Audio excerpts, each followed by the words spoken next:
into your mixed method design, in one of my books, I have this picture of a rainbow. You know, a conceptual framework or a theory is really something that goes over the entire project, that helps explain what you hope to learn in your project.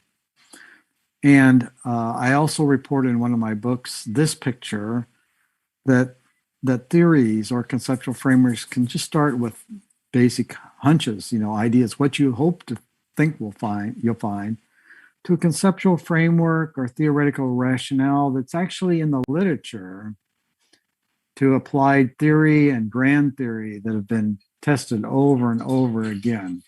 But the basic idea is, what do you hope to find in your project from both quantitative and qualitative data? Now, what I suggest is that you actually put the name of your theory into your design. So this is an explanatory sequential design. Remember, we start quantitatively, we then connect, we come up with results, and we analyze the results.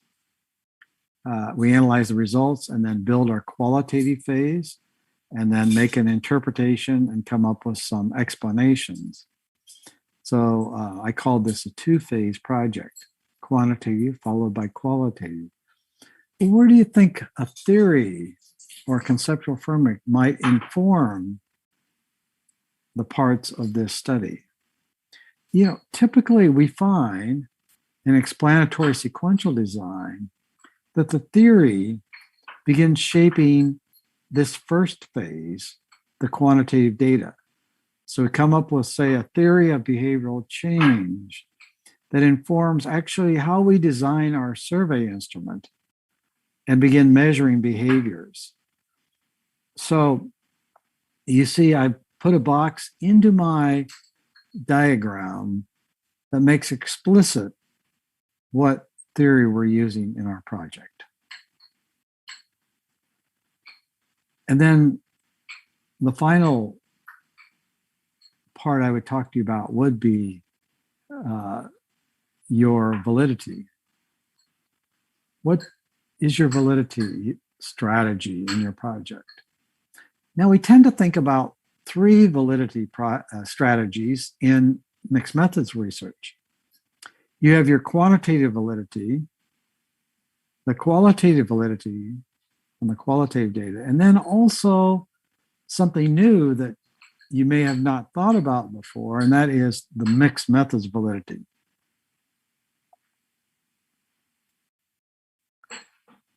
Quantitative validity you may be familiar with, instrument score validity, design validity, internal validity, external validity, some of the threats to this.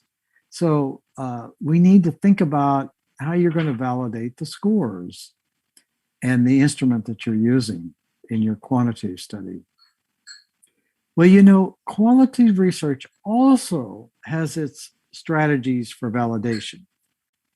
When you're doing a qualitative study, the researcher makes many interpretations. You read through the focus group transcripts and you interpret what the codes are and what the themes are. But how do we know whether that interpretation is good and accurate? So we have strategies for checking the accuracy of our qualitative findings, results. Member checking. You take your codes and themes and your stories back to people, participants that have been in your project, and you ask them. I usually conduct a focus group, and I'll say, here are the codes and themes I've come up with. Are these accurately reflecting your understanding? Another good way is to triangulate the data from different data sources. So in qualitative, we often collect multiple types of qualitative data: interviews, one-on-one interviews, focus groups, observations, documents. We look across these databases and see if there are common codes and themes across the databases. That encourages a stronger accuracy of the data. Extended time in the field, disconfirming evidence, having an external review, these are all validation strategies. Mixed methods. Well, what is the validation? How valid, accurate, and being able to draw good inferences is our integration, is our design. And some of the mixed methods researchers have their own term called legitimation. I tend to just simply call this mixed methods validity. Let me give you an example. So we've talked about this convergent design, a single phase project where we're just bringing the two databases together, merging them, and then making an interpretation of what we learned. When the people filled out the survey, did they respond in a similar or a dissimilar way to the survey people?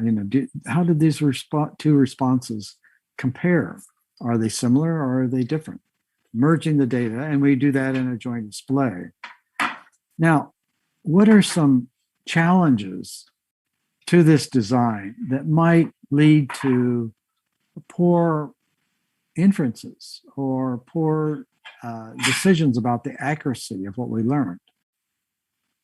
So in my books with Plano Clark and in many mixed methods books today, we're talking about mixed methods validity.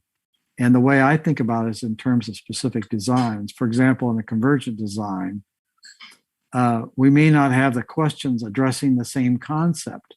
That could lead to inaccurate conclusions. We certainly have different sample sizes. The tendency is to have a large quantitative database and a smaller a larger quantitative and a smaller qualitative. How the results are merged. And probably the biggest challenge to validity in this design is not following up. If you have results that give you different pictures, you need to engage in some strategies. And we've been writing about these strategies. So these are the 11 steps I've gone through now. I've worked with you on each one of these steps, probably in multiple sessions. But let me show you one more picture. I have put together this map of all the different major topics in the mixed methods field as we're talking about them today. And in the yellow, I've highlighted the ones that I've emphasized here in this presentation. And you'll see that there are many topics we've talked about: the problem, the type of designs, writing a good mixed methods title, choosing the type of design, drawing a diagram of the design, validity, integration, linking integration into the study. You saw that with my red arrow and my designs. Picturing integration in the designs, a mixed methods question, quantitative, qualitative question, using theory, identifying a worldview. Some of the topics I've not addressed in this webinar would be actually the structure of writing up a project. We've talked a lot about this. My concise book goes into this topic quite a bit. Also sampling. Again, my concise book goes into the sampling issues.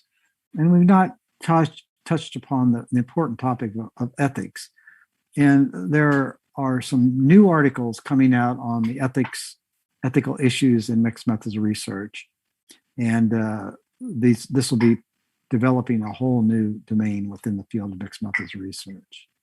So you can see we've covered a lot of topics in this presentation.